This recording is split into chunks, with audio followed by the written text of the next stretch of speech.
കേരളം അതിഭീകരമായ ലഹരിയുടെ അടിമത്തത്തിലാണ് എന്നുള്ള തിരിച്ചറിവ് കേരള സമൂഹത്തിൽ ഉണ്ടായിട്ടുണ്ട്. ജാതി, മത, വർണ്ണ, വിഭാഗ വ്യത്യാസമെന്നീ അതിനെതിരെ പോരാടുവാനായിട്ടുള്ളൊരു സമയമാണിത്. പ്രധാനമായും ഇതിൻ്റെ വരവ് നിലയ്ക്കണം, ഇതിൻ്റെ വിതരണത്തിൻ്റെ ശൃംഖല തകരണം. അത് ഗവൺമെൻറ് തലത്തിൽ നടക്കേണ്ട അതിപ്രധാനമായ ഒരു സംഗതിയാണ്.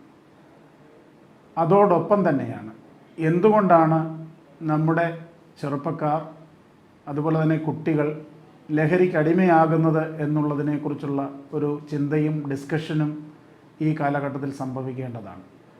വിവിധ കാരണങ്ങൾ അതിന് പറയുവാൻ കഴിയുമെങ്കിലും എനിക്ക് തോന്നുന്നു ഒരു പ്രധാന കാരണം നമ്മുടെ കുടുംബ ബന്ധങ്ങളിലെ തകർച്ചയാണ്.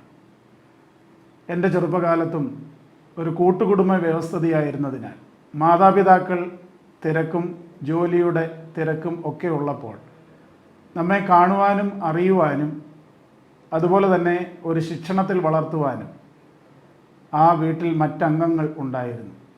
ഇപ്പോൾ അതില്ല എന്ന് മാത്രമല്ല, ഓരോ കുട്ടിക്കും അവരവരുടേതായിട്ടുള്ള ഒരു ലോകം അവരവരുടെ മുറികളിൽ നാം സൃഷ്ടിച്ചിരിക്കുന്നു.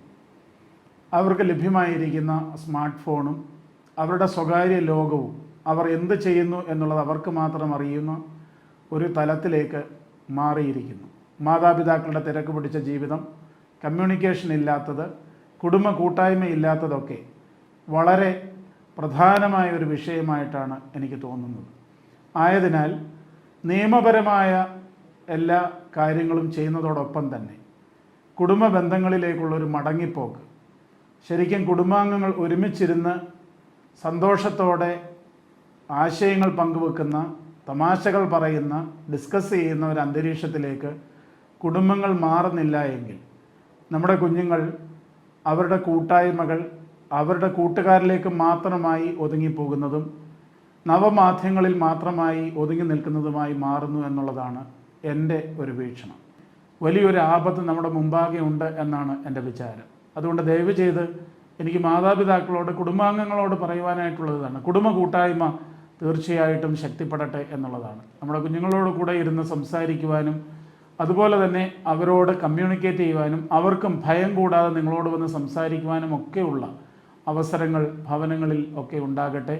അത് തീർച്ചയായിട്ടും പാരലായിട്ട് നടക്കേണ്ട ഒന്നാണ്.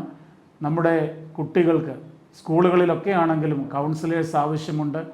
അതുപോലെ തന്നെ നാട്ടിൽ ഡി അഡിക്ഷൻ സെൻ്ററുകൾ കൂടുതൽ ഉണ്ടാകേണ്ടതിൻ്റെതായിട്ടുള്ള ആവശ്യമുണ്ട്.